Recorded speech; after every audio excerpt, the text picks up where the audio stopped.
warahmatullahi wabarakatuh. Selamat pagi anak-anak. Apa kabar? Semoga kalian sehat selalu ya. Walaupun kita masih belajar di rumah, tapi tetap kita harus semangat.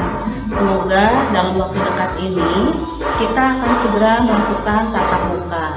Anak-anak, walaupun kalian di rumah tetap ya, kita harus memperhatikan prinsip 5M. Yang pertama adalah memakai masker, yang kedua mencuci tangan atau menggunakan hand sanitizer, yang ketiga adalah menjaga jarak, yang keempat menghindari kerumunan, dan yang kelima adalah mengurangi mobilitas. Baik, pada kesempatan kali ini Ibu akan membahas mengenai kerajinan bahan keras ya. Tujuan pembelajaran hari ini yang pertama adalah peserta didik dapat memahami pengertian bahan keras alam dan buatan. Yang kedua, peserta didik dapat memahami prinsip kerajinan bahan keras. Sebelumnya, apa sih kerajinan itu? Kerajinan adalah suatu karya seni yang proses pembuatannya menggunakan keterampilan tangan manusia. Jadi di sini ada bantuan dari manusia. Sedangkan kerajinan bahan keras adalah suatu karya seni dengan menggunakan bahan dasar yang bersifat keras untuk suatu kerajinan. Nah, anak-anak, bahan keras itu terbagi menjadi dua ya. Ada bahan keras alami dan juga ada bahan keras buatan. Bahan keras alami itu biasanya terdapat di alam, di sekitar kita ya. Nah, di sini sifat dari bahan keras alami itu bersifat organik, jadi mudah terurai. Sedangkan bahan keras buatan itu adalah hasil olahan manusia, jadi ada campur tangan manusia. Kemudian sifatnya itu anorganik atau sulit terurai. Kita bahas ya di sini. Yang tadi bahan keras alam. Nah, di sini bisa diperoleh dari sekitar kita.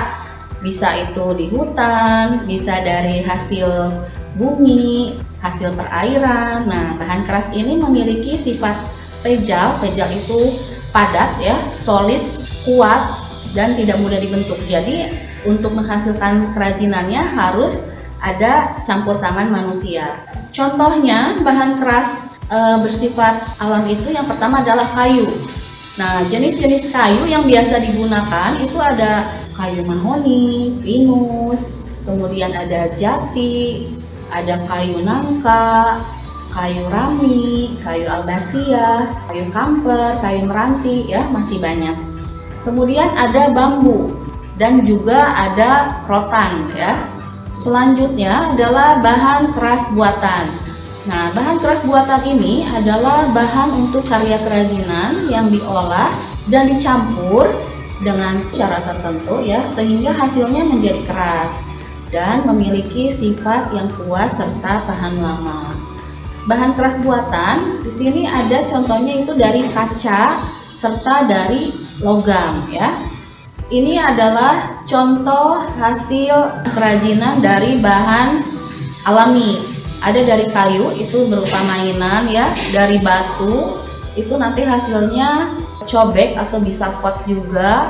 Kemudian bisa juga kita menggunakan dari rumah itu ada cangkang telur ya. Kemudian dari perairan itu bisa dari sisa-sisa kulit kerang. Nah, kalau ini adalah contoh dari kerajinan bahan buatan. Di sini ada besi, kemudian juga ada pecahan-pecahan kaca yang sudah tidak terpakai. Sekarang kita masuk ke prinsip-prinsip kerajinan bahan keras ya. Suatu kerajinan itu akan mengalami perubahan-perubahan secara efisiensi dan praktis. Ini terjadi karena adanya permintaan dari pasar. Nah, prinsip kerajinan bahan keras itu ada 3. Yang pertama adalah keunikan bahan. Suatu bahan dikatakan memiliki keunikan apabila dia memiliki ciri yang mudah didapat. Misalnya bahannya itu dari bahan alam, dari limbah organik atau bisa limbah anorganik. Di sini contohnya adalah kayu. Kayu itu ada seratnya ya. Jadi seratnya itu yang memiliki keunikan. Nah, dari keunikan itu dia bisa memiliki nilai yang lebih tinggi. Yang kedua adalah keragaman muatan nilai produk kerajinan. Nah, di sini setiap produk itu pasti memiliki nilai fungsi yang berbeda-beda. Ada yang pertama adalah nilai fungsional. Nilai fungsional adalah suatu produk akan memiliki nilai sesuai dengan fungsinya. Sedangkan yang kedua adalah produk kerajinan akan memiliki nilai informatif. Nah, di sini produk itu memiliki arti atau penjelasan mengenai suatu informasi. Dan yang ketiga adalah produk dengan nilai simbolis atau simbol, ada arti-artinya. Dan yang keempat adalah suatu kerajinan akan memiliki nilai produk dengan nilai prestis. Nah, ini adalah contoh dari keranjang buah. Fungsinya itu sebagai tempat untuk menyimpan buah-buahan. Sedangkan yang kedua itu adalah gantungan kunci. Gantungan kunci ini sebagai fungsi simbol. Simbol apa? Simbol dari merek-merek kendaraan gitu ya. Nah, yang ketiga ini gambar mengenai relief Candi Borobudur. Jadi di sini ada simbol yang menceritakan mengenai kehidupan masyarakat pada masa dinasti Sailendra. Contoh keempat itu ada gambar tas. Tas itu biasanya dikatakan memiliki nilai prestis atau mewah, biasanya yang berbahan dasar kulit ya, jadi akan tampak lebih prestis kalau orang memiliki tas atau pakaian berbahan dasar kulit karena biasanya terkenal dengan branded gitu ya. Yang ketiga prinsipnya adalah aspek rancangan dalam produk kerajinan. Jadi di sini untuk membuat suatu produk kerajinan itu ada beberapa aspek yang harus diperhatikan ya. Di sini harus dipertimbangkan agar nanti hasilnya lebih baik. Ada beberapa faktor yang menjadi bahan acuan dan pertimbangan. Yang pertama adalah faktor teknis. Faktor teknis di sini diantaranya adalah metode produksi. Metode produksinya itu biasanya menggunakan alat-alat atau mesin, bisa juga di sini oleh manual, oleh manusia ya. Kemudian tingkat kemahiran, jadi sumber daya manusianya, orang yang mengolahnya. Kemudian yang kedua adalah faktor ekonomis. Faktor ekonomis itu adalah mengenai pemasaran. Jadi agar bisa bersaing kita harus memiliki strategi pemasaran. Kemudian pendistribusiannya juga, bagaimana kita menyampaikan pada konsumen. Di sini harus ada saluran distribusinya ya. Kemudian harus memiliki hak cipta atau kebijakan penciptaan.